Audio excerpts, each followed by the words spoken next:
মৌসুম বদলের এ সময়টায় গলা ব্যথা, খুসখুসে কাশি ঘরে ঘরে। দীর্ঘস্থায়ী কাশি সঠিক সময়ে সঠিক চিকিৎসার অভাবে জটিল ধরনের অ্যাজমায় রূপ নিতে পারে বলে সতর্কবার্তা চিকিৎসকদের। ছোট শিশু থেকে ষাটোর্ধ্ব বয়সী মানুষের জন্য দীর্ঘমেয়াদী কাশি এক ধরনের নীরব ঘাতক। আরও জানাচ্ছেন নাজিয়া আফরিন। শীত এলেই গলা ব্যথা, খুসখুসে কাশি রাতভর এ ধরনের অভিযোগ শিশু থেকে সব বয়সী মানুষের। বেশিরভাগ ক্ষেত্রে কাশির কারণ ভাইরাস, গলা, শ্বাসনালী বা সাইনাসের সংক্রমণ, যেমন সাধারণ ফ্লু বা ইনফ্লুয়েঞ্জা, ল্যারিঞ্জাইটিস, সাইনোসাইটিস, হুপিং কাশি হয়ে থাকে। অনেকে নিম্ন শ্বাসনালী সংক্রমণ যেমন নিউমোনিয়া, অ্যাকিউট ব্রঙ্কাইটিস হয়, যদিও এটা শিশুদের বেলায় হার সর্বোচ্চ। কাশির অন্যতম কারণ অ্যালার্জি। কাশি হলে কফ হবে, এটাই ন্যাচারাল। আপনার প্রোডাকশন বের হবে, কফ বের হবে, কফটা আপনার হলুদ হবে বা কফটা সাদা হবে বা একটু থুতুর মতো হবে। কিন্তু ইন্টারেস্টিং হচ্ছে যে এই কাশিগুলো হচ্ছে এখানে কিছুই বের হচ্ছে না, গলা একটু সুরসুরি দেয়, মনে হয় যে কে ডাকে এরকম একটা ভাব হয়, বুঝছেন?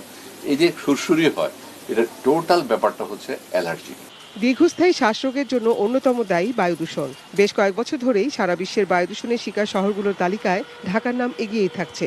শুধু ঢাকার বাসিন্দারাই নয়, সিলেট, খুলনা, রাজশাহী সহ অন্যান্য শহরের বাসিন্দারাও বায়ু দূষণের শিকার। বিশ্ব স্বাস্থ্য সংস্থার পরিসংখ্যান অনুযায়ী বায়ু দূষণে বিশ্বে প্রতি বছর কয়েক লাখ মানুষের মৃত্যু হয়। ইদানিং কেন এই জিনিসটা বেশি, তার পিছনে কারণ হচ্ছে আমাদের পলিউশন। অ্যালার্জি এবং ইনফেকশন এটা আমরা ডিমার্কেট করতে পারি না বলে দুটো প্রবলেম ঘটে। আরেকটা হচ্ছে আমাদের পেশেন্টরাও ডিমার্কেট করে না। ফলশ্রুতি কি হয়, পেশেন্টরা র্যান্ডমলি দোকানে গিয়ে আমার 50 টাকার টেপ ক্যাপসুল দেন তো, ট্যাবলেট দেন তো, র্যান্ডমলি তার অ্যান্টিবায়োটিক ইউজ করতেছে। আবার আমরা অনেক ডক্টর এটা না বুঝতে পেরে পেশেন্টকে অ্যান্টিবায়োটিক করতেছি, সাজেস্ট করতেছি।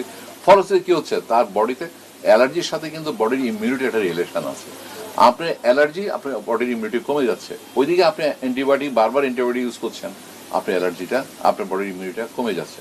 ফলে দুটোই কিন্তু অ্যাগ্রাভেট করে আপনাকে অ্যালার্জিটাকে আরো বাড়িয়ে দিচ্ছে। দীর্ঘমেয়াদী কাশি ভালো না হবার অন্যতম কারণ রোগীর অসচেতনতা এবং স্বাস্থ্য সংক্রান্ত আইন বাস্তবায়নের দুর্বলতা। শুধু সঠিক সময়ে চিকিৎসা না হয় জটিল রোগে ভুগতে হয় রোগীদের। একটা হচ্ছে ট্রিটমেন্ট করলাম না, আর হচ্ছে প্রপারলি ট্রিটমেন্ট, দুটোই দায়ী। হ্যাঁ, ট্রিটমেন্ট করলাম না, এটাতে আর্লি ইফেক্ট হবে। প্রপারলি ট্রিটমেন্ট করলাম না, মাঝে মধ্যে করলাম, এটা তো দেরি হবে। কিন্তু আলটিমেট এন্ডিং বাজে যেটা শো হয় সেটা হচ্ছে আমাদের অ্যাজমার দিকে চলে যায়, শ্বাসকষ্টের দিকে চলে যায়। কাশির সাথে জ্বর, ওজন কমে যাওয়া, বুকে ব্যথার মতো লক্ষণ থাকে, যা ওষুধের পার্শ্ব প্রতিক্রিয়াও হতে পারে। তবে কাশি থেকে রক্ষা পেতে স্বাস্থ্যবিধি মেনে মাস্ক ব্যবহারের পরামর্শ চিকিৎসকদের। Nazia Afrin, ATN news.